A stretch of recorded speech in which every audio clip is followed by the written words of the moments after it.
Bienvenidas y bienvenidos a este espacio de formación. Mi nombre es Aníbal Rey y hago parte del equipo de la Alianza por la Educación Media. El día de hoy nos tenemos un acercamiento a la propuesta curricular del área de matemáticas. Comencemos.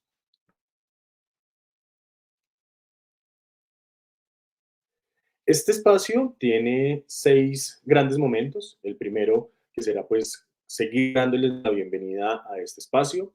Un segundo momento que hemos denominado Recordemos. Un tercero que tiene una presentación acerca de las orientaciones curriculares que le dan el fundamento a esta propuesta que se hace para el área de matemáticas en la educación media.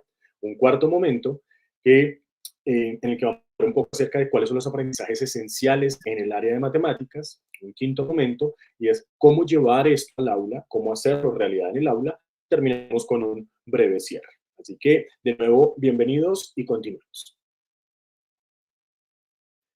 En esta primera parte de saludo y bienvenida, quisiera pedirles un inmenso favor. Estos espacios virtuales nos ayudan a acercarnos mucho porque nos van a recortar las distancias significativamente. Y nos ayudan a conectarnos también desde diferentes lugares, en diferentes momentos además, pero es importantísimo que tengamos en cuenta 3 elementos básicos para poder comprender la presentación que vamos a hacer. Uno, evitemos al máximo los distractores que podamos tener. Tratemos de que nuestro teléfono no nos interrumpa en este momento. Segundo, es válido tomar notas, importante tomar notas, porque esto nos ayuda luego a poder recordar algunas de las cosas que vamos a trabajar el día de hoy. Y tercero, pues podemos compartir con otros. Si este espacio lo estamos compartiendo con otras personas, otros colegas docentes en la institución o fuera de ella, vale la pena poder comentar con los otros estos, pues, lo que surja un poco a raíz de lo que vamos a ir presentando. Adelante. Este taller tiene entonces 2 objetivos fundamentales. El primero de ellos es reconocer cuáles son los elementos claves en el currículo de matemáticas, particularmente en la propuesta que hemos desarrollado desde el equipo de la Alianza por la Educación Media. Y segundo, conocer cuáles son los documentos curriculares que pues justamente hacen parte de esta propuesta. Estamos hablando particularmente de las orientaciones, la matriz y las secuencias didácticas. Continuemos. Empecemos entonces por recordar algunos conceptos. El primero de ellos tiene que ver entonces con hacer un ejercicio que hemos denominado como de catarsis. ¿Cuáles son como esas angustias que tenemos? Algunas de las que ustedes nos han compartido en el ejercicio que hemos de divulgación previo en algunas entidades territoriales del país tienen que ver con la falta de tiempo para la planeación y la preparación de las clases, de tiempo para el desarrollo de los aprendizajes, la falta de preparación para abordar los aprendizajes en el aula. A veces, digamos que algunos de ustedes nos manifiestan que la propuesta, al tener algunos elementos particulares y novedosos, pues como que no se han conocido, no se han apropiado lo suficiente para poder hacer un desarrollo en el aula, que en ocasiones hay ausencia de algunos temas que se consideran clave en la priorización, de eso vamos a hablar también un poquito más adelante, y los vacíos en los conocimientos previos de los estudiantes. Este es quizá uno de los que más nos aqueja en lo que tiene que ver con eh, el hecho de que como docentes identificamos que queremos hacer algunas cosas con los estudiantes, pero que a veces hay algunos conocimientos previos que debieron haberse desarrollado y que no se han desarrollado. Entonces, como que todo este tipo de cosas nos angustian y queremos explicitarlas en este momento para hacerles saber que no somos ajenos a esta situación, que nosotros también en el equipo hemos hecho parte de instituciones educativas, hemos hecho trabajo en aulas, somos docentes de profesión y de formación. Entonces, conocemos esas realidades y por eso las queremos hacer pues también visibles acá. Continuemos.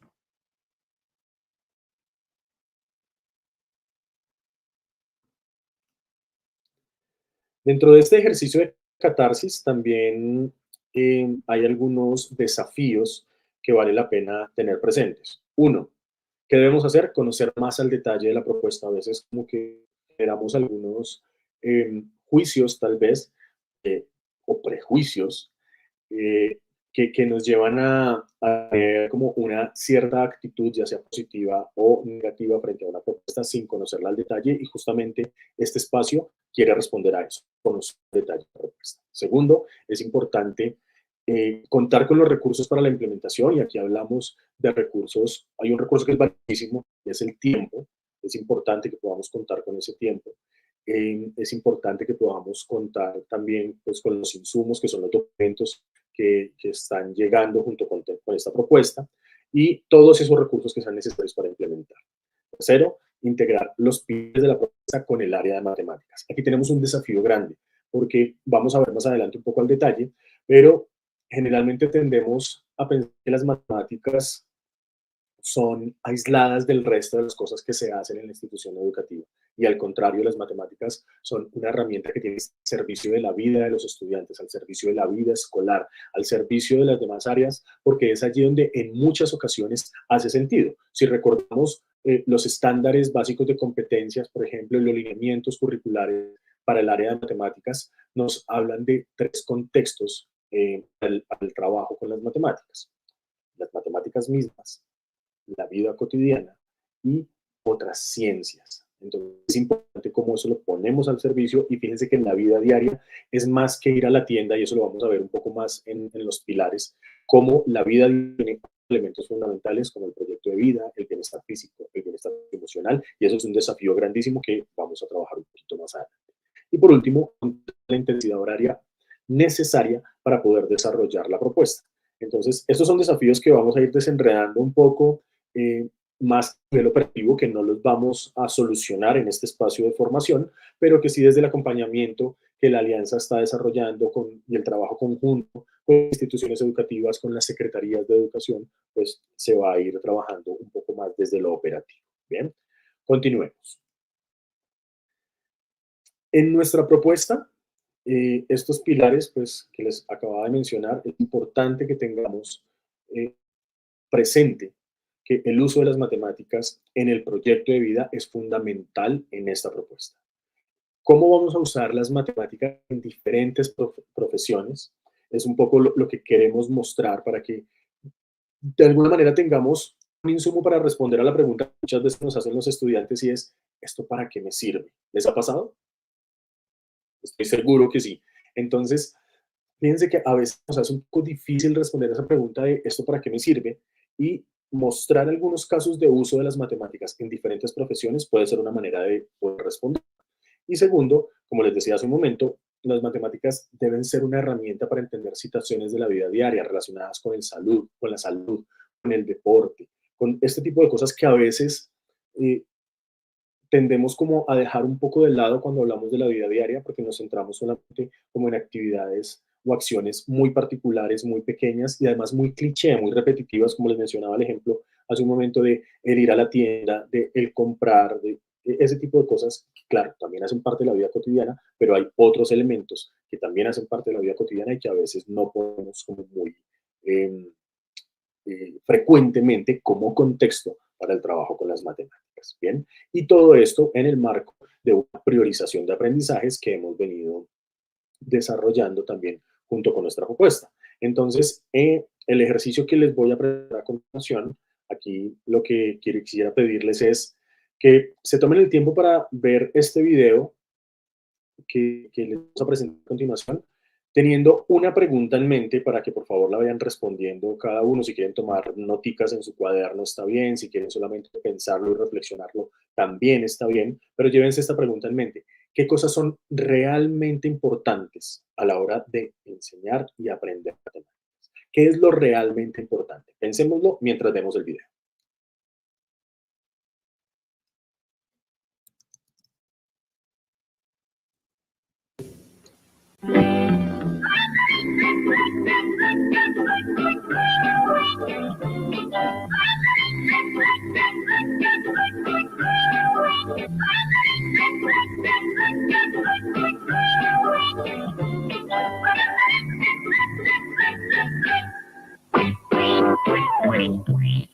Mafalda va a la escuela.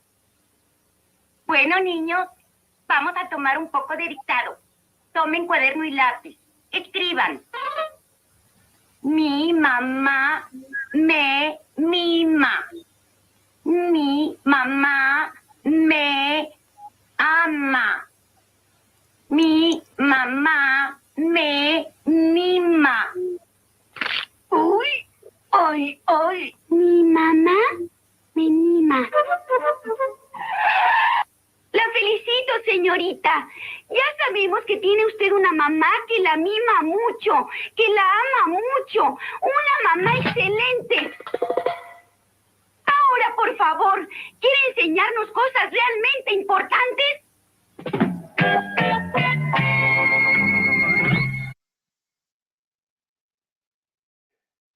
Fijémonos en esta demanda tan importante que está haciendo Mafalda, que le hace Mafalda a su profesora.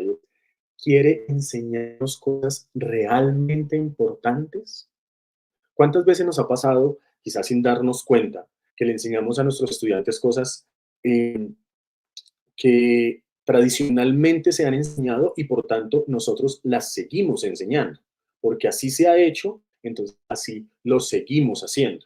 ¿Bien? Por ejemplo, ¿cuántos de nosotros no hicimos este tipo de planas cuando estábamos en esta edad escolar, cuando estábamos en la escuela, cuando estábamos en los primeros años de escolaridad?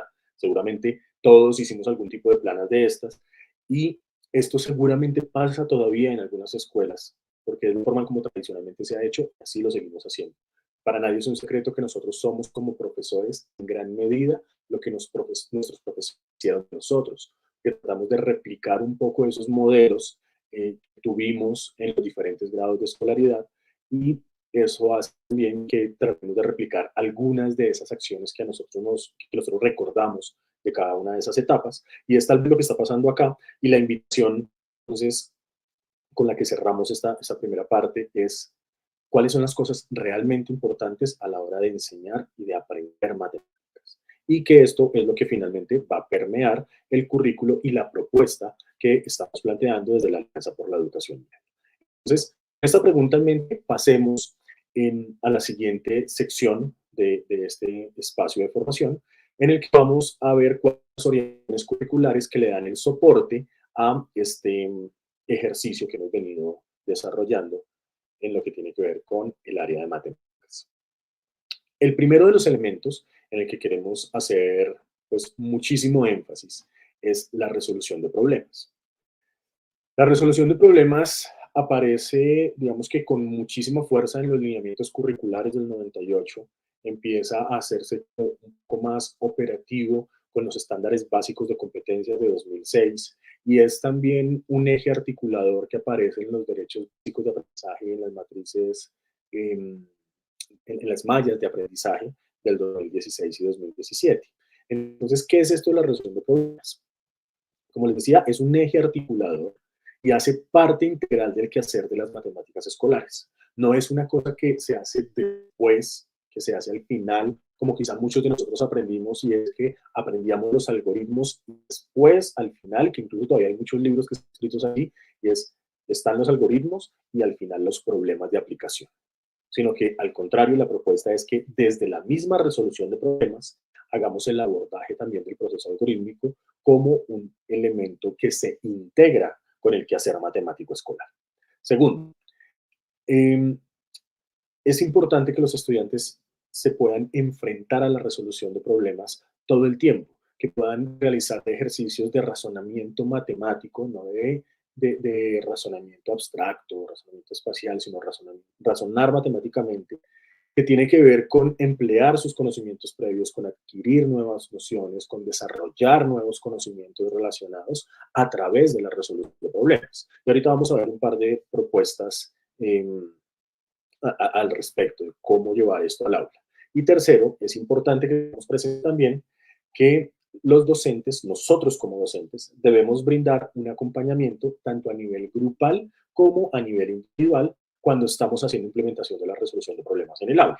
¿Qué quiere decir esto? Que nosotros debemos ser garantes de la participación de cada uno de los estudiantes para que a través de ese trabajo que se está haciendo, pues ellos se van beneficiados no solamente en el desarrollo de sus habilidades matemáticas, sino también en el desarrollo de sus habilidades sociales, de sus habilidades socioemocionales, como en el ejercicio de compartir con otros lo que estamos haciendo, cuando le puedo comunicar al otro qué es lo que estoy pensando, cómo abordaría una situación, estoy generando también a su vez un desarrollo de habilidades emocionales que me hacen como ponerme en los zapatos del otro cuando además lo estoy escuchando, por ejemplo. Yo le ofrezco una retroalimentación para debatir sobre las ideas y no sobre las personas. Todo este tipo de cosas que tienen que ver con habilidades socioemocionales pueden también desarrollarse a través de la resolución de problemas.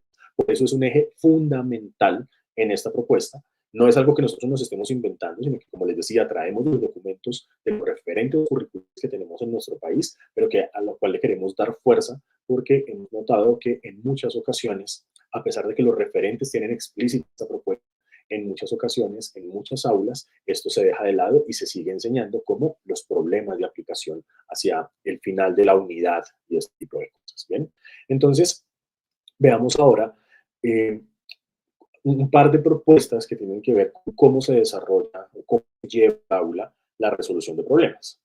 Hay una que es muy clásica, que es quizás como de las más conocidas y es la que incluso nombra en los lineamientos curriculares del 98, que es la de Polya.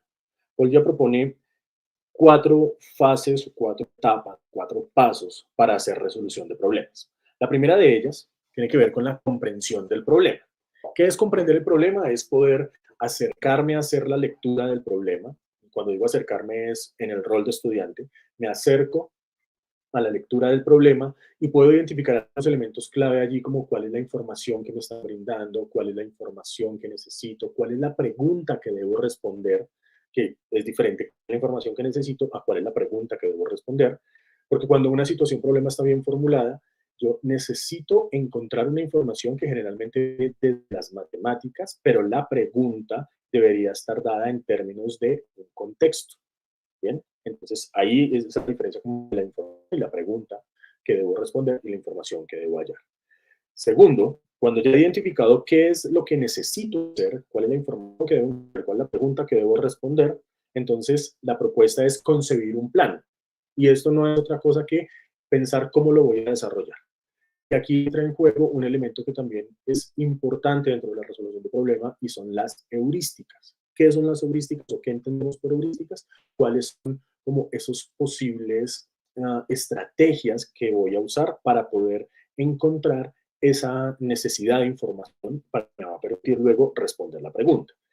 Dentro de las heurísticas podemos encontrar entonces hacer un dibujo de la situación, hacer una tabla de registro, explicar una función, también digamos que es un ejercicio un poco más estructurado, pero que vale la pena como heurística porque está haciendo un tipo de representación de la situación. ¿Bien? Todo eso tiene que ver con la concepción del plan, qué voy a hacer, y luego ejecuto ese plan. Sigo paso a paso lo que he diseñado, lo que he planeado, y esto me va a llevar a poder encontrar ese vacío de información, o más bien a poder llenar ese vacío de información, a poder encontrar la información faltante, que me va a permitir responder una pregunta, y eso es lo que va a estar en final en la visión retrospectiva. Y es como si el resultado de esto fue un 2, ¿qué es ese 2? ¿Qué es ese 2 en términos de la situación? ¿Qué es ese en términos de la pregunta que me está generando la situación problema y cómo ese 2 toma y hace sentido en un contexto particular? 2 son 2 manzanas, ese 2 es el corte que tiene la función en el eje Y, ese 2 es qué, es el pendiente de la recta, es el máximo, es el límite, ¿qué es? ¿Qué es ese 2? ¿Bien? Y incluye también la visión retrospectiva, el poder hacer como un cierto análisis o una cierta evaluación si ese plan que diseñé fue el mejor plan y me llevó a encontrar solución satisfactoria de la situación o si hay cosas que podría mejorar. ¿Bien? Eso es, grosso modo, la propuesta de Polya, y hay una segunda propuesta que les queremos compartir de hoy, la propuesta de Lester, que tiene 5 pasos. El primero de estos 5 pasos es la orientación, que no es otra cosa que poder entender la situación y orientar el proceso para la resolución del problema. Es decir, es relacionada con el primer paso de Polya, que es comprender la situación. El segundo es la organización, y es la organización de los pasos que voy para poder resolver el problema, es decir, muy relacionado con la concepción del plan. La ejecución, fíjense que hasta en el nombre se parece. En Polya es la ejecución del plan, en Lester es solamente ejecución, pero es justamente eso. Ya organicé cuáles son los pasos que voy a desarrollar, ahora ejecuto esos planes. hago un proceso de verificación y es si hace sentido lo que acabé de hacer, la respuesta que acabé de encontrar, la respuesta que le di a la pregunta, si eso hace sentido en el contexto de la pregunta, y finalmente, y que digamos es como un cierto valor agregado que tiene la propuesta de Lester, y es la generalización. Generalización en el sentido de cómo lo que acabo de hacer lo puedo llevar a situaciones problema, algunos lo llaman transferencia, y es cuáles son los elementos generales que hay acá que me van a permitir no solamente resolver esta situación, sino resolver un conjunto de situaciones que tienen unas características particulares, pero que las comparten todas, y eso es lo que hace la generalidad, lo que va a permitir ponerlas a todas como dentro del mismo paquete. Bien, esto entonces son dos propuestas de cómo llevar esto al aula, cómo va la propuesta de la resolución de problemas al aula, y a continuación quiero contarles un poco acerca de cuál es el rol del estudiante en todo esto. Es importantísimo que tengamos presente que la resolución de problemas justamente pretende como promover el trabajo del estudiante y de acuerdo justamente con uno de nuestros referentes, que son los lineamientos curriculares del 98, pero también con algunos autores de didáctica de las matemáticas y la Organización de los Estados, ahí se me olvidó qué es lo que significa la OSD, en español se traduce como la OCDE, el trabajo de los estudiantes, o el trabajo que los estudiantes deben realizar en clase, debe ser en ciertos momentos comparable con el que realizan los matemáticos en el proceso de desarrollo de las matemáticas. ¿Qué quiere decir? Veamos el siguiente esquema. No quiere decir que nuestros estudiantes en el aula van a hacer matemáticas de las mismas que hacen los matemáticos, eso es diferente. Lo que queremos decir acá es que en ciertos momentos es comparable el trabajo con las matemáticas que hacen. Veamos el esquema, por favor. Entonces, ¿qué es lo que vamos a hacer acá? ¿Cómo ese trabajo se hace comparable en ciertos momentos? Lo primero que se debe hacer es formular algunas conjeturas. En ese sentido es ciertamente equiparable o comparable con lo que hacen los matemáticos y es pues, poder generar una conjetura acerca de hacia dónde vamos, qué es lo que queremos encontrar. Segundo, desarrollar unos métodos heurísticos. Fíjense que cuando les hablé de la resolución de problemas, allí habían unas heurísticas importantes dentro del procedimiento. Y finalmente, razonar sobre el proceso de resolución del problema. Y es responder la pregunta, S2, ¿qué significa S2? Y en ese ejercicio de generalización también estoy haciendo un tipo de razonamiento sobre el problema. Todo esto se hace en el marco de un intercambio de ideas con otros, que puede hacerse a través del trabajo cooperativo, el aprendizaje cooperativo, que es también pues como una de las estrategias que promovemos desde la propuesta de la Alianza por la Educación Media, y es poder trabajar con otros de manera estructurada, no es solamente sentarnos a hacer cosas juntos, sino de manera estructurada como se hace esto. En este sentido es que el trabajo de los estudiantes debe ser ciertamente equiparable o comparable con el trabajo de los matemáticos, no haciendo las mismas matemáticas que hacen los matemáticos. Bien, sigamos. Ya vimos el rol del estudiante, ahora vemos el rol del profesor. Entonces, ¿cuál es el rol de nosotros como docentes en esta propuesta? La idea es que podamos partir de un conocimiento matemático y pensar o buscar o propiciar situaciones, problemas relacionadas con este objeto matemático, con estos conocimientos matemáticos, que además hagan sentido en el contexto de los estudiantes. Esto, en palabras de Chevallard, es la transposición didáctica. No es otra cosa que la transposición didáctica. Entendamos un poco mejor con el siguiente esquema. Nosotros como profesores vamos a tener entonces que estar haciendo un cierto intercambio de ideas, un tránsito entre el profesor y el estudiante, pero además también ese tránsito y esa relación se hace con las matemáticas. Estamos en el medio, somos los mediadores entre lo que Chevallard en la transposición didáctica llamaría un saber sabio, que son las matemáticas, y un saber a enseñar, que es el que le llega a los estudiantes. Hacemos la transformación de un objeto de saber en un objeto de enseñanza. Lo traemos de la disciplina en donde puede ser ciertamente abstracto, y propiciamos espacios de trabajo a través de situaciones que hagan sentido para los estudiantes y en el que vamos a responder, de nuevo, acuérdense una de las preguntas de hace rato, ¿esto para qué sirve? Para solucionar situaciones de este tipo. ¿Listo? ¿Cómo lo hacemos?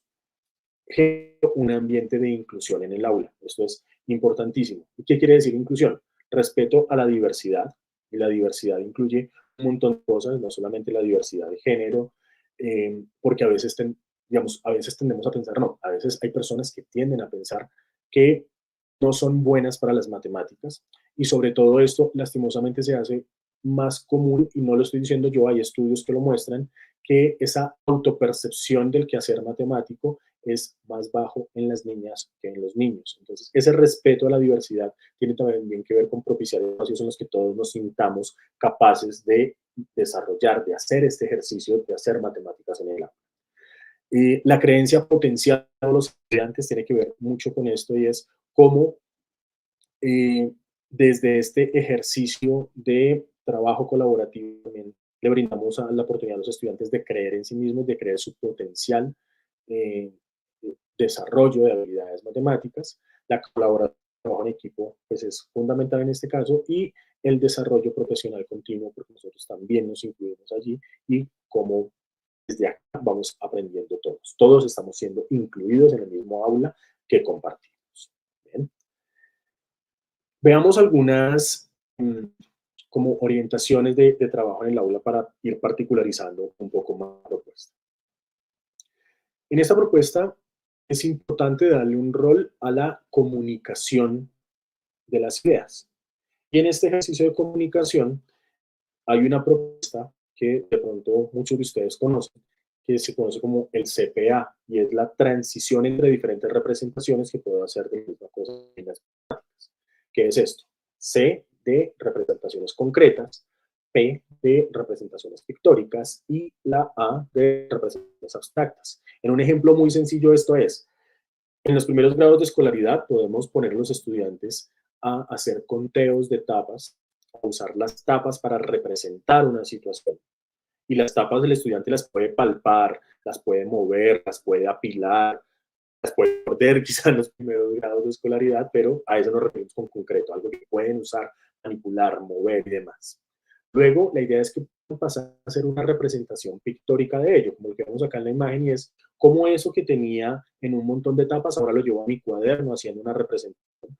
Puede ser pintar exactamente como lo estoy viendo, o puede ser pintar con elementos que representen los elementos concretos. Entonces, yo no soy bueno para dibujar, pero puedo entonces hacer solamente una bolita verde por cada una de las tapas verdes. Hacer un punto verde que representa cada una de las tapas verdes. Eso también es válido como una representación pictórica. Y eso también lo puedo expresar un poco como 2 tapas rojas más 3 tapas verdes más 2 tapas azules. Fíjense que ahora paso a verbalizar esto que venía representando, y puede haber un lenguaje intermedio en el que, fíjense que en el primero estábamos hablando solamente desde el lenguaje natural, solamente con palabras, y ahora un lenguaje intermedio donde aparecen algunos números, algunos símbolos mezclados con palabras del lenguaje natural, como por ejemplo 2 tapas rojas más 3 el número, y fíjense que el más es el símbolo, tapas verdes más 3 tapas azules. Y finalmente eso me debería llevar a una representación abstracta muy del mundo de las matemáticas, que es 2 más 3 más 3, todas ellas representando la misma situación. Y fíjense que se hace el tránsito desde lo concreto, que es el uso de las tapas, pasando por lo pictórico, que puede ser dibujar lo más cercano posible las tapas o hacer algún tipo de representación de las tapas, si es que no somos buenos para dibujar, verbalizamos,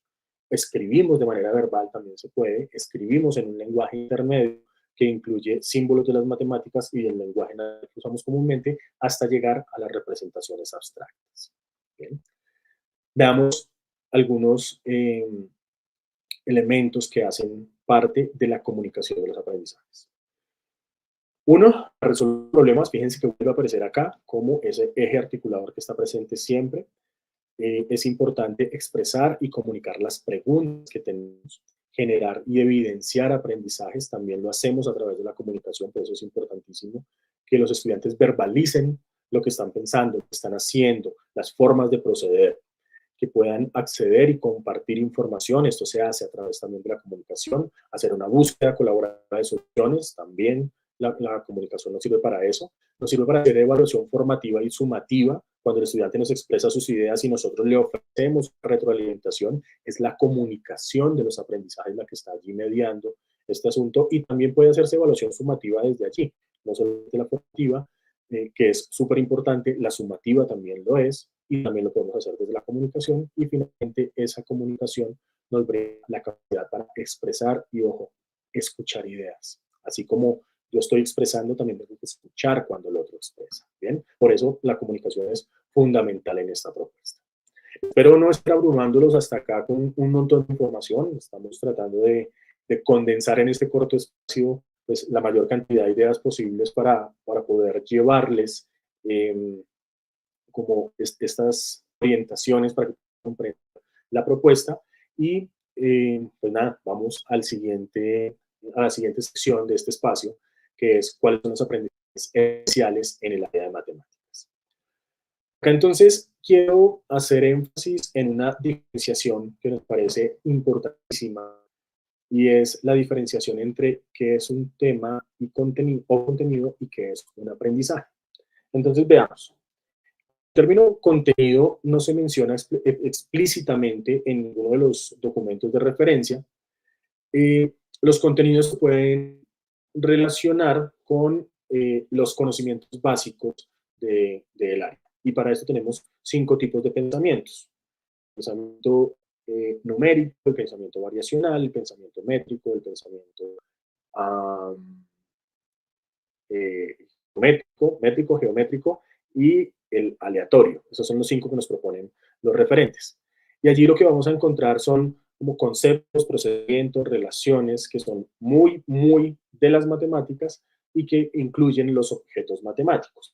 Por ejemplo, allí vamos a encontrar la función lineal, la función cuadrática, las relaciones lineales afines, el rango y dominio de la función, la representación gráfica y algebraica de funciones lineales y cuadráticas, sistema de coordenadas cartesianas, todo este tipo de cosas que seguramente ustedes saben cómo se hacen y están llevando a sus aulas de los objetos matemáticos que son contenidos. Ahora la pregunta siguiente es, ¿qué es un aprendizaje? Ya hablamos de contenidos, ahora hablemos de aprendizajes. ¿Qué es eso de los aprendizajes? En esta propuesta estamos entendiendo el aprendizaje como un conjunto de conocimientos, habilidades, actitudes y disposiciones cognitivas y socioafectivas, porque acuérdense que estábamos hablando hace un rato del desarrollo de habilidades socioemocionales, que también son importantes dentro de la propuesta y que los estudiantes deben desarrollar y dominar. ¿Cómo es eso? ¿Qué quiere decir eso? Por ejemplo, si hacemos una afirmación como esta, establece relaciones entre las diferentes representaciones de funciones lineales y cuadráticas y las usa en la solución de situaciones problema. Fíjense que aquí ya no va a aparecer solamente función lineal y cuadrática, que es la que está en rojo, sino que aparecen otros elementos. Establece relaciones. Aquí ya hay un ejercicio cognitivo mucho más, digamos, más elevado, que solamente resolver una función lineal, graficar una función lineal, es establecer relaciones. ¿Y relaciones entre qué? Entre diferentes representaciones. Y fíjense que aquí aparece de nuevo el CPA y la comunicación en matemáticas. Diferentes representaciones, por que ya hablamos con cuáles podrían ser. Y además, esto se usa para algo. ¿Para qué se usa en este caso? En la solución de situaciones problema. Aparece de nuevo nuestro amigo la resolución de problemas. Entonces, hasta aquí ya vamos estableciendo como la diferencia entre estos dos. ¿Qué es un contenido? Es el objeto matemático, son los elementos propios de las matemáticas, pero el aprendizaje es cómo yo tomo esos elementos y los pongo a relacionarse, a dialogar, a interactuar con otros elementos que tienen que ver no solamente los conocimientos de la disciplina, sino con las habilidades, las actitudes, las comprensiones y ejercicios de tipo cognitivo que hace que se desarrolle un aprendizaje y no solamente que aprenda algoritmos, que son dos cosas diferentes. ¿Listo? Hagamos un ejercicio rápido para que ustedes hagan como una autoevaluación de hasta dónde estamos comprendiendo esta diferencia. Entonces, yo les hago una pregunta. ¿Cuál de los siguientes enunciados es un contenido? Operaciones entre conjuntos, álgebra y cálculo realiza estudios estadísticos. ¿Cuál creen ustedes? Respóndanlo ahí si quieren, charlen con la personita que están al lado, si están solos, hagan el ejercicio reflexivo y traten de responder. Y la respuesta correcta es, veamos cuál es la respuesta correcta. De acuerdo. Operaciones entre conjuntos es el contenido. ¿Por qué álgebra y cálculo no es el contenido? Que ahorita vamos a ver un poco más adelante. Álgebra y cálculo es la forma en cómo el ICFES ha denominado ese campo de conocimiento en el que se evalúa el pensamiento numérico y el pensamiento variacional, que no son necesariamente contenidos. Y realiza estudios estadísticos es más una acción que un contenido. ¿Listo? Veamos la siguiente pregunta rápidamente. Sigamos autoevaluándonos. ¿Cuál de los siguientes enunciados es un aprendizaje? Probabilidad de eventos para resolver situaciones problema. Describe procesos periódicos de variación en las funciones trigonométricas y propiedades de la función, periodo, dominio y rango. Piénsenlo un poquito. Acuérdense que hablamos que no es solamente que tenga un elemento de las matemáticas, sino que se haga algo con eso, que eso sirva para algo. Y veamos cuál es la respuesta correcta. La probabilidad de eventos para... por Dios, aquí hay un error, discúlpenme. Aquí la respuesta correcta es describe procesos periódicos de variación en las funciones trigonométricas. ¿Por qué? Porque están las funciones trigonométricas como el objeto matemático y describe los procesos periódicos, tiene que ver con algunas otras acciones que se están haciendo. En la descripción entra de nuevo el elemento comunicación del que hablábamos hace un momento. ¿Listo? Procesos periódicos tienen que ver con procesos, la descripción de procesos periódicos de variación es mucho más que calcular la función seno para un ángulo determinado o establecer relaciones, digamos que entre dos funciones como el seno y el coseno para calcular tangente y este tipo de cosas, sino describir tiene que ver con la comunicación de eso que estoy haciendo y este sería el aprendizaje. ¿Listo? Perdón ahí por la imprecisión en la respuesta correcta. Y el siguiente es, díganme si esto es falso o verdadero. Representación gráfica y algébrica de funciones es un contenido. ¿Esto es verdadero o es falso? ¿Qué creen ustedes? Piénsenlo rápidamente y veamos la respuesta. La respuesta es falso. El contenido sería funciones, pero cuando yo hago una representación, esto es más una evidencia de aprendizaje. No alcanza a ser un aprendizaje porque fíjense que en el ejemplo que damos ahorita hay muchos más elementos que tienen relación, pero esto me está dando cuenta de una evidencia porque el estudiante ya está haciendo algo con esto. Está haciendo una representación gráfica y una representación algebraica y hay un tránsito entre las representaciones. Hacer la representación concreta de una función pues puede ser mucho más complejo. Fíjense que hay un tránsito entre la representación pictórica, que sería la gráfica de la función, y la representación simbólica, que sería la representación algebraica. Y el último, para que cerremos esta partecita, y es, interpreta la razón de cambio en situaciones y textos de las ciencias naturales y las finanzas. ¿Esto es un aprendizaje? ¿Qué creen ustedes? ¿Verdadero o falso? Veamos la respuesta. La respuesta es, esto sí es un aprendizaje, la afirmación es verdadera, porque fíjense que una interpretación de un objeto matemático que es la razón de cambio, y esto lo estamos usando para algo, y es en situaciones, en textos de las ciencias naturales y las finanzas. Le estamos dando un sentido a esto, no es solamente calcular cuál es la razón de cambio, sino que algo estamos haciendo con esto. Hay un ejercicio cognitivo que es la interpretación, darle sentido a esto en una situación. Eso tiene que ver nuevamente con la resolución de problemas, como veíamos ahorita las propuestas de Polya y Lester, y es cómo esto hace algo, hace sentido a la luz de un contexto particular que puede ser ciencias naturales o las finanzas. ¿Listo? Bien. Con esto cerramos entonces este ejercicio de evaluación. Espero que les haya ido bien con esto y continuemos entonces con cuál es el quehacer en las matemáticas escolares. ¿A qué nos deberíamos dedicar en las matemáticas escolares? Entonces, Hay una propuesta que viene del Banco Interamericano de Desarrollo y dice que los aprendizajes que se proponen no son contenidos, como veíamos ahí, sino que son competencias que los estudiantes deben desarrollar usando contenidos en diferentes contextos. Básicamente, eso es un resumen de lo que ya hemos venido hablando.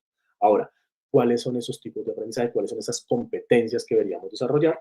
Veámoslas a continuación. Hay tres tipos de competencias que están tomadas, la forma en cómo se llaman, están tomadas de documentos que el ICFES nos ofrece como referencia, y son las siguientes. Interpretación y representación, que básicamente es la habilidad que deben desarrollar los estudiantes para interpretar información en diferentes formatos, como tablas, gráficas, conjuntos de datos, diagramas, esquemas, etcétera. Es decir, diferentes representaciones de la misma cosa, de la misma situación.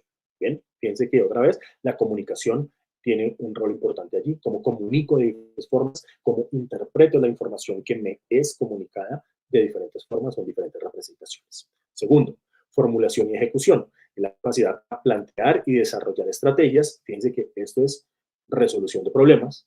Cuando yo planeo, diseño, ejecuto, que son todos de los pasos que veíamos en la resolución de problemas, para hacer esto en diferentes contextos. ¿Bien? Eso es formulación y ejecución. Formulación de problemas, formulación de planes para resolver problemas y ejecución de los planes para resolver problemas. Y tercero, la argumentación, que se relaciona con la capacidad que tienen los estudiantes para poder validar o refutar ideas. Muchas veces creemos que argumentar es solamente argumentar a favor, pero también es válido, es un ejercicio que aparece no de manera tan recurrente en las aulas y es argumentar en contra de una tesis, en contra de un procedimiento, en contra de una solución. Eso también es un ejercicio válido y necesario, que se hace frente a soluciones, frente a representaciones, a procedimientos, a todos estos ejercicios del quehacer matemáticos, y que son productos de las otras competencias, de los planes que se hacen en formación y ejecución. Yo los puedo validar o refutar. La interpretación que se hace de la información que me es presentada en cualquier formato, yo la puedo validar o refutar también. ¿Listo? Esas son entonces las tres competencias. Y estas tres competencias hacen sentido cuando las relacionamos con los campos de conocimiento o con los objetos de conocimiento que tenemos en las matemáticas. Veamos cuáles son entonces. Ya les había contado un poquito de eso, pero vamos a puntualizarlo un poquito más. Y es, de acuerdo con las pruebas Saber 11, los documentos que nos presentan el ICFES como referencia para el diseño de las pruebas Saber 11, tiene la fundamentación en los otros documentos de referencia, como los lineamientos curriculares, los estándares básicos de competencias, para el área de matemáticas. Sin embargo, he hecho como una reorganización en tres grandes ejes de conocimiento. ¿Cuáles son? Álgebra y cálculo, que yo contaba un ratico que esto es como el nombre que el ICFES le ha dado a el pensamiento variacional y el pensamiento numérico, que lo que hace es indagar por la comprensión de los números, la numeración, la estructura que tienen los números, la estructura de los sistemas numéricos, el significado de las operaciones, la comprensión de las propiedades y del efecto que estas tienen en sus relaciones. Bien, esto es pensamiento numérico, pensamiento variacional. En geometría, nos dice el ICFES que esto está relacionado con la construcción y la manipulación de representaciones de los objetos del espacio, las relaciones entre ellos, sus transformaciones. Acá se incluyen también elementos de medición de esos elementos. Por eso, dentro de este eje de conocimiento que el ICFES denomina geometría, vamos a encontrar el pensamiento geométrico y el pensamiento métrico. ¿Bien? Y en tercer lugar está la estadística, que hace un poco por la representación, la lectura, la interpretación, fíjense que aquí hay un componente fuerte de comunicación, de datos en diferentes contextos, el análisis de diversas formas de representación de esa información numérica a través de tablas, de gráficas, de listados de datos y demás, y también incluye elementos de probabilidad. Por eso dentro de estadística está el componente, el pensamiento aleatorio, que tiene pues el de estadística y de probabilidad. En conclusión, lo que deberíamos priorizar, cuáles son las aprendizajes que deberíamos priorizar en matemáticas en nuestras aulas, es el conjunto, la combinación de estos 6 elementos, las 3 competencias en cada uno de los 3 ejes de conocimiento. Entonces, interpretación y representación en álgebra y cálculo, en geometría y en estadística, pero también formulación y ejecución en álgebra y cálculo, en geometría y en estadística. y también argumentación, álgebra y cálculo, en geometría y en estadística. Bien, cada una de las tres competencias debe desarrollarse haciendo uso de cada uno de los ejes de conocimiento que nos está proponiendo el ICFES. Cuando yo logro ese cruce entre todo, estoy generando, o digamos, no necesariamente es descubrir, pero sí estoy más bien llevando al aula los aprendizajes que se deben priorizar en matemáticas. A eso es a lo que deberíamos apostar. Entonces, si esto que les estoy contando está basado en los referentes curriculares, veamos la siguiente diapositiva, por favor. Está basado en los referentes. ¿Qué es lo nuevo? ¿Qué es lo que la Alianza por la Educación Media nos quiere presentar ahorita de nuevo? Entonces, aquí hay 4 elementos que son fundamentales en esta propuesta. Por un lado está la priorización de aprendizajes, que vamos a ver que ustedes van a tener acceso a la matriz de priorización de aprendizajes, pero la priorización de aprendizajes la vamos a poner a dialogarse, a relacionarse con otro elemento que es importante, que es el proyecto de vida, y el proyecto de vida incluye además otros 2 elementos fundamentales que son el bienestar físico y el bienestar socioemocional. Bien, esos 4 elementos que vamos a trabajar de manera intencionada durante toda la propuesta curricular son los que hacen que esta propuesta sea nueva y sea, como se diría coloquialmente, más de lo mismo. Veamos entonces cómo esto se hace realidad. Antes de pasar a mostrarles una partecita de la matriz de priorización de aprendizajes y demostrarles cómo esto se va permeando en las secuencias didácticas, quiero contarles cómo hicimos el proceso de priorización de aprendizajes.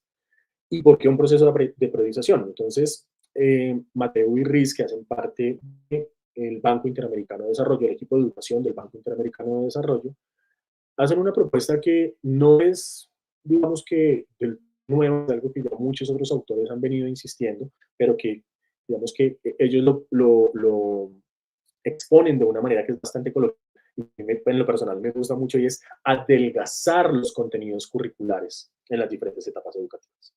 Es decir, tenemos unas mallas curriculares, unos planes de estudios que son muy gordos, muy gruesos, que tenemos que adelgazar para poder contribuir de esta manera un poco al cierre de brechas que se pueden haber generado eh, de manera histórica, pero que se acrecentaron un poco con la pandemia y ustedes saben que eso nos dejó muchos rezagos que aún hoy estamos viviendo y enfrentando.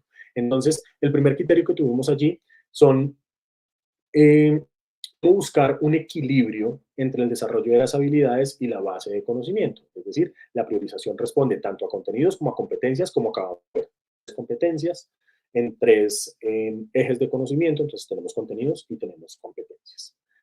Segundo, no nos inventamos la priorización de aprendizajes. Los aprendizajes están puestos allí, no nos los inventamos, sino que son producto de haber hecho un proceso de indagación, de lectura consciente de cuáles son los aprendizajes en los documentos de referencia y que consideramos que son fundamentales y otros que podrían ser optativos. Es decir, tomamos las orientaciones que nos dan el lineamiento, tomamos los estándares básicos de competencias, tomamos los derechos básicos de aprendizaje y los demás documentos referentes que tenemos en Colombia, y de allí pues dijimos, estos nos parece que son los fundamentales porque hacen sentido como fundamentales y hay otros que pueden ser optativos.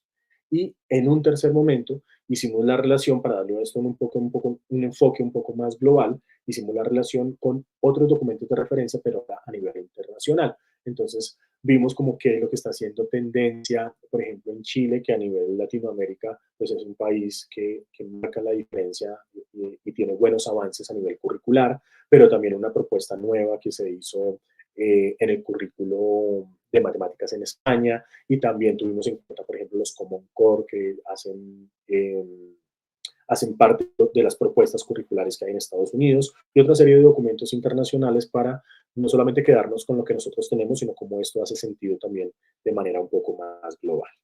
Con eso en mente, entonces construimos una priorización de aprendizajes, una malla que prioriza los aprendizajes, que vamos a ver a continuación, que tiene 3 niveles de aprendizajes. El primer nivel, que es el considerado nivel fundamental, que está simbolizado con un triángulo, que son aprendizajes que sí o sí deberíamos abordar a lo largo del año escolar. Hay unos de importancia media que están marcados con el símbolo círculo, como dos círculos concéntricos allí, eh, y que son los que en algunos casos ayudan a soportar otros aprendizajes, y que si el tiempo se empieza a ver reducido, pues podemos empezar a dedicarle un menos tiempo a estos aprendizajes, y finalmente los de importancia baja están marcados con un cuadradito, que son los que, si el tiempo definitivamente no alcanza, pues no es tan grave que se queden por fuera. Bien, esa es como la tabla de convenciones con la que construimos la matriz. Ahora, muchos de ustedes se están preguntando, ¿cómo llevo esto al aula? Bueno, muy chévere todo lo que Aníbal nos está contando ahorita, pero ¿y esto cómo lo llevamos al aula? Entonces, pasamos al quinto momento de este espacio de formación, en el que pues justamente aprendemos a responder a esa pregunta. ¿Cómo hago esto realidad? ¿Cómo llevo esto al aula? Entonces, quiero mostrarles aquí a continuación un ejemplo de cómo está estructurada una secuencia didáctica que da cuenta de cómo llevar esto al aula. Entonces, si ustedes se acercan a las secuencias didácticas, van a encontrar esta estructura. Entonces está cuál es el grado, cuál es la asignatura, el nivel de priorización. Los cuento porque en las otras áreas que hacen parte de la propuesta tenemos la misma estructura. ¿Cuál es el aprendizaje esencial que viene de la matriz? Como les estaba mostrando, realiza estudios estadísticos en contextos escolares o extraescolares y los comunica usando medidas de dispersión y de posición. Eso está relacionado con algunos estándares, está relacionado con algunos DBA, y los ponemos allí de manera explícita, pues para que ustedes, si se desenvuelven, digamos que un poco mejor con estándares o con DBA o con los dos, pues puedan comprender de mejor manera a qué hace referencia este aprendizaje. Una intensidad horaria sugerida, unas horas proyectadas para el desarrollo de toda la secuencia y un total de clases que se proponen para esto. Unos aprendizajes previos, y luego pues ya estaría como todo el desarrollo. Entonces acá vamos a ver si nos funciona este enlace que tenemos en el siguiente slide, que nos debería llevar a un documento al que ustedes también van a poder tener acceso, y es pues justamente un ejemplo de una secuencia didáctica, y es cómo en este ejercicio de planeación de una secuencia didáctica vamos a poder ver la relación de estos aprendizajes que incluyen contenidos, que incluyen competencias, pero además relacionados con el proyecto de vida, con el bienestar físico y con el bienestar socioemocional, que son los pilares que tenemos pues justamente como parte de la propuesta y que son nuestro factor diferenciador. ¿Listo? Entonces, si vamos viendo un poco hacia abajo, porfa, vamos a ver una convención de colores. Cada uno de los colores pues hace referencia a un elemento que es importante dentro de la propuesta. El color amarillo hace referencia a el proyecto de vida, cómo esto se relaciona directamente con el proyecto de vida. El verde, bienestar físico. El morado, bienestar socioemocional. El aprendizaje esencial está en color negro, y la evaluación está en color rojo. Entonces veamos hacia abajo un poquito cómo eso se ve en el ejemplo. Entonces fíjense que aquí esta primera parte está en negro. Si me lo detienes ahí por favor un segundo. Los estudiantes comparten con un compañero el resultado del ejercicio anterior y tratan de llegar a un consenso para luego compartirlo con la pareja. Está trabajando los dos estudiantes, consensúan frente a un ejercicio y luego van y comparten con otros. Está en morado porque esto aporta al desarrollo de competencias socioemocionales y al bienestar socioemocional. Está demostrado que cuando se trabaja en un ambiente de aprendizaje cooperativo, los estudiantes desarrollan esas habilidades de comunicación que les permiten como romper un poquito con esos paradigmas y esos miedecitos que se sienten a ratos de comunicarle a otras personas, y esto nos va pues, a ayudar a fortalecer habilidades de tipo comunicativo que también apoyan el desarrollo de habilidades socioemocionales. Bien. En rojo dice: los estudiantes, junto con el profesor, realizan una propuesta en común de los resultados. ¿Por qué esto está en rojo? Porque es una acción de evaluación, y de evaluación de un tipo particular, en este caso, evaluación formativa, porque los estudiantes comparten y cuando hacen ese compartir de ideas, es importante generar algún tipo de devolución, de retroalimentación, que lo pueden hacer los estudiantes o lo puede hacer el profesor, y esto es como el núcleo fundamental de la evaluación formativa, y es poder ofrecer algún tipo de retroalimentación. Y así, en adelante, fíjense que, por ejemplo, en amarillo, dice como el profesor hace una reflexión frente a los posibles usos de las matemáticas en diferentes oficios. Fíjense, en diferentes oficios, no necesariamente profesiones, pueden ser profesiones y oficios, y está en amarillo que esto hace referencia o está relacionado con el proyecto de vida. Como de acuerdo con lo que yo quiera hacer a futuro, si yo me quiero dedicar a estudiar para convertirme en un profesional, o si definitivamente como que a mí eso del estudio no me gusta tanto, o aunque me gusta, no puedo salir a estudiar, no puedo ir al colegio a estudiar porque mi familia necesita que yo apoye con el sustento económico de mi casa, que sabemos que es la realidad de muchos de nuestros estudiantes. Pero igual hay elementos de las matemáticas que voy a necesitar en muchos oficios o algunos particulares de acuerdo con lo que vaya a hacer. Y aquí, por ejemplo, estamos poniendo como ejemplo el uso de las matemáticas para la construcción de muebles. Bien, entonces fíjense cómo en un oficio, no necesariamente en una profesión, necesita usar las matemáticas. Y esto de nuevo, y retomo una de las preguntas que hacíamos al inicio de este espacio, y es, los estudiantes nos preguntan constantemente, ¿y esto para qué me sirve? Fíjense que a través de los contextos le puedo estar dando una respuesta a esa pregunta, y estos contextos hacen parte de la vida real, del mundo mismo, de la vida diaria, pero puesto en un ejercicio particular de un oficio o de una profesión que empieza a dar un poco más de sentido y relación con el proyecto de vida. Y así en adelante, fíjense que en el diseño de las secuencias, pues hay más colores, pues colores no, la misma convención de colores, pero hay más secciones que están identificadas con un cierto color porque hacen referencia pues a cada uno de esos elementos. Cuando tengan las secuencias en sus manos van a poder pues poderles dar una mirada un poco más al detalle, pero llévense esto en mente, y es cada uno de los elementos que les he contado anteriormente como orientaciones de la propuesta, como aprendizajes esenciales, que es lo prioritario que debería aprender, empieza a relacionarse y a hacer sentido y a volverse ciertamente vivo en las secuencias didácticas, que es donde podemos empezar a relacionar todos los elementos. ¿Listo? Bien, entonces, espero que pues hasta acá hayamos podido hacer como una presentación. Sabemos que ha sido bastante rápida, bastante condensada, pero que les dé elementos para poder comprender de mejor manera los documentos cuando los tengan en sus manos, cuando hagan la lectura del documento de orientaciones, cuando hagan la lectura de la matriz de aprendizajes priorizados, cuando hagan la lectura de las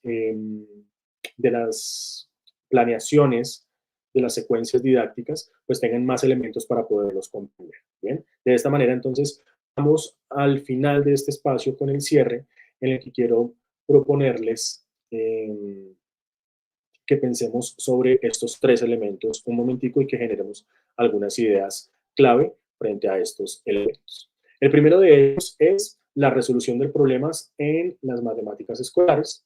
Entonces, recordemos que la resolución de problemas es el eje articulador del quehacer matemático en la escuela.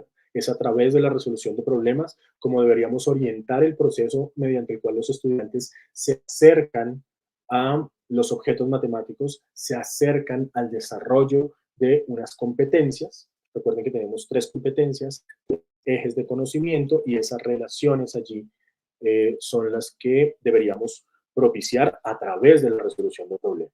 ¿Listo? Y dejarlo para el final como situaciones de aplicación, como problemas de aplicación, lo que debería ser algo que pase todo el tiempo dentro de la clase, que además va a permitir también desarrollar habilidades de comunicación entre nuestros estudiantes, el estudiante con el profesor, y esto nos ayuda también a contribuir al desarrollo de habilidades y bienestar socioemocional.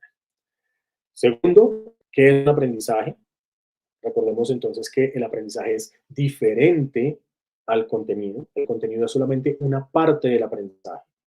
Y hablamos de aprendizajes cuando hablamos de un desarrollo de unas habilidades en las cuales pues uso los contenidos para poder hacer algo. Y ese algo, de nuevo, nos retoma el primer elemento, que es la resolución de problemas.